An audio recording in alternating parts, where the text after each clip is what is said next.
life, the bright lights, the type the crowd likes. Where you at, ballers? Ladies love me and men, they wanna be me, they pay to come see me. Where you at, ballers? Nets at Pistons, 7 o'clock. Detroit, Michigan. 2 official plays in this game. Detroit plus 2.5 and under 218.5. Let's talk the total. Third matchup of the year. We are data abundant. Go back to December. A high one, 126, 115, 233 line. Books moved it down in the second one, 112, 118 under. Now they're moving it down again from 232.5 to 218.5. And this is the continuing story post All-Star break with the referees swallowing the whistle and the pace being sucked out of the game for these young teams who existed much better offensively when fouls were being called on the regular. In terms of the line in tonight's game, this is a 3x revenge game for Detroit. 2 of those within this calendar year, an 11-point loss and a 6-point loss at home, with the matchup getting tighter. Books are moving the line down from Brooklyn minus 6.5 in Detroit last time to minus 2.5, indicating Detroit gets a win. Detroit is sitting 9-52 straight up on the season, historically awful. This team is 16-7 last 23 ATS. Don't let that flat record fool you. This team is an ATS bye team. Brooklyn comes into tonight's game far too hot. 4-2 straight up last 6. Wins against Memphis, who is gutted. Atlanta twice, also gutted. And Philadelphia without Joel Embiid and Tyrese Maxey. Brooklyn is 3-8 ATS on the road since the new year. An absolute fade team. Detroit should get off this schneid tonight with an outright win and a low-scoring game. Buy both plays and let's dominate. Heat at Mavs. Junior Browne back with NBA Shot Clock on this Thursday, March 7th with another free pick. And we're rocking with the under 231 in this spot. The line opened up, I think, about 228. It's been steamed up to 231, which is perfect for me because I believe in this Heat defense. The Heat have been playing this way for an extended period of time. And honestly, I think that the Mavs score no more than about 117 in this spot. And I just don't think that the Heat's offense is good enough to get us over that number. That being said, I do understand that Dallas's defense since the All-Star break has been historically bad, like horrendous. I get that. But if the Heat come to play and do what they do and keep the Mavs to that 115, 116 mark, we're going to go under this total because the Heat offense, as bad as the Mavs defense is, they just don't have enough opportunities to score. And what I mean by that is they play at such a slow pace that they just don't have the possessions to get up the amount of points that would be needed to get over this total, which is why I don't think Dallas is going to go over the total either. Miami has a lot of different looks they can give Luka. Scary Terry's back. He's going to be on Kyrie. Miami's going to do what they do is keep this game at a slower pace, which is going to get us under the 231 and help us cash yet another ticket, y'all. Under 231, Miami, Dallas. Let's go, y'all. Wolves at Pacers, NBA Shot Clock. March the 7th, 2024. First official play. Indiana plus 2.5, 1 unit. Indiana returns home off a lackluster road trip, showing upward momentum off a blowout heat check win in Dallas to close the trip. Indiana has 3 specific buy low elements in tonight's game, and let's discuss briefly. Indiana is 2-3 straight up in their last 5. You want to buy that. They also started 3-7 at home against the West, ATS. 2-0 since, showing upward momentum. And most importantly for tonight's matchup, Indiana is 0-5 straight up against Minnesota last 5. A huge motivational spot in this revenge. Go back to December 16th. Indiana did take a margin loss in Minnesota, 127-109. Key point on that game, however, Indiana was on a 3rd and 4 road back-to-back, ultra fatigue spot did not play Tyrese Halliburton and before the Pascal Siakam trade. Now the line goes from Minnesota -8.5 down to 2.5, suggesting an Indiana outright victory for the first time in 6 games. Speaking of 6 games, this is game 1 of a 6-game road trip for Minnesota, a front-end road back-to-back before a national game at Cleveland tomorrow night, and then traveling to the West Coast to play the Lakers and Clippers. Minnesota is 4-5 ATS, front-end back-to-back, 2 covers by 1 bucket, could be 2-7 in this calendar spot. Indiana, the top look in the early card, +2.5. Let's cash this ticket. Celtics at Nuggets. Junior Browne back with NBA Shot Clock on this Thursday, March 7th with another free pick.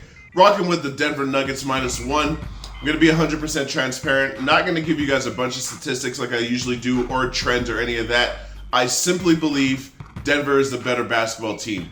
I know Boston is the best team in terms of record in the NBA. Denver hasn't even gotten out of third gear, and they're still competing for first in the West. Why do I think Denver's a better basketball team? I'm going to keep this simple. I think that in close games, which I think this game will be, in clutch situations, I believe that Denver can produce better quality shots. I don't love that nearly 50% of the Celtics field goal attempts are threes. If you look at Denver, Denver's all the way near the bottom 10 in threes because they get good quality mid-range shots or layups in the clutch. I'm not saying that Boston doesn't. I have nothing against Boston. If Boston won the title, no one would be surprised, including myself. This is just a matter of personal preference. I think Boston's shot selection and lack of a true point guard lets them down in clutch situations against teams that are equal in quality to them. This is just my opinion. I don't have the stats to prove it, but I do have the stats to prove this. The best starting lineup in the league has been the Denver Nuggets starting lineup in terms of efficiency.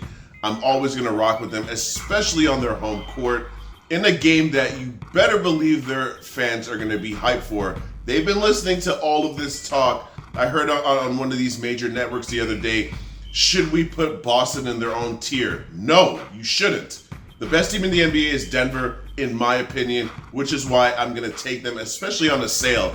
You ain't getting Denver -1 very often. And I'm going to be honest, I took them on the money line at even money last night because the line opened up at Boston -1 and sharp money is coming on Denver, which is why the line is flipped to Denver -1. Give me the better team, -1. Let's cash this ticket with these Nuggets. Defending champs, do your job, y'all, and bring home this money. Raptors at Suns, 9 o'clock, Footprint Center, Phoenix, Arizona. NBA Shot Clock on this Thursday, a top lean for you guys. Since making some integral trades at the deadline, a gutted Toronto team has underperformed across the board, but are showcasing noticeable polarization. 3-10 at home ATS off an absolute obliteration against New Orleans. However, 5-4 ATS on the road. Phoenix tonight is in an absolutely brutal spot off a huge overtime win on Tuesday night in Denver. Now they get Toronto, an absolute bottom feeder, before a primetime Saturday game on national TV against Boston. The absolute bottom point of this window for Phoenix. Phoenix is 4-6 ATS at home against the East. Very specific non-covers against non-playoff teams: Brooklyn, Washington, Charlotte, and Chicago. This is the top lean in this game at +10.5. It is NBA Shot Clock. We give you guys analysis and a top angle for every game. If you're betting this game, take the Raptors at +10.5. It should be close, and let's cash this ticket. Spurs at Kings. Junior Browne back with NBA Shot Clock on this Thursday, March 7th with another free pick, and we're rocking with the San Antonio Spurs +10. First time I'm giving you guys a Spurs pick, that's for sure, and there's a very specific reason for that. Obviously, they're playing better. The way Wemby looks, it's really hard to fade him. I can't lay 10 points with the Sacramento Kings against anybody, so let's just start with that. The Kings are a team that on the season allow as many points as they score, so why would I be laying double digits with them, especially on the second night of a back-to-back, which is the other reason why I'm fading them. On the second night of a back-to-back, the Kings score 111 points a game and allow 117. So they're -6 on the second night of a back-to-back, and now you're asking me to lay 10 against a team they just played 3 weeks ago and beat by 5. And they allowed the Spurs to score 122 points, which is another reason you cannot lay points or double-digit points with the Kings. Their defense is completely unreliable. So give me the Spurs, the improved Spurs, +10 against the Kings team in the worst spot for them of the season, the second night of a back-to-back. Let's continue to cash tickets, y'all. Bulls at Warriors, 10 o'clock, Chase Center, San Francisco, California. A top lean NBA shot clock on this Thursday. Take the under 223.5. This game is a rematch of a game played in Chicago on January 12th that finished with a final score: Golden State 140, Chicago 131. And let the number tell you the story. 271 points on a 229.5, and now the books moved the line down at open to 226, with southward market steam bringing it down to 223.5. This is the current state of the NBA. Adam Silver made comments after the All-Star break about the product being an insult to historical league standards, and fans have been absolutely disgusted by the lack of defense. The referees have changed the pace. They're not calling fouls even close to the rate they did before, bringing physicality to the game and slowing down the pace. This game will go under 222 points. The top lean is 223.5. It is Thursday, March 7th, 2024, NBA Shot Clock. It is the Shark. It is J.A. Cavalier and Junior Browne. We appreciate you guys immensely. Always bet responsibly, and let's dominate.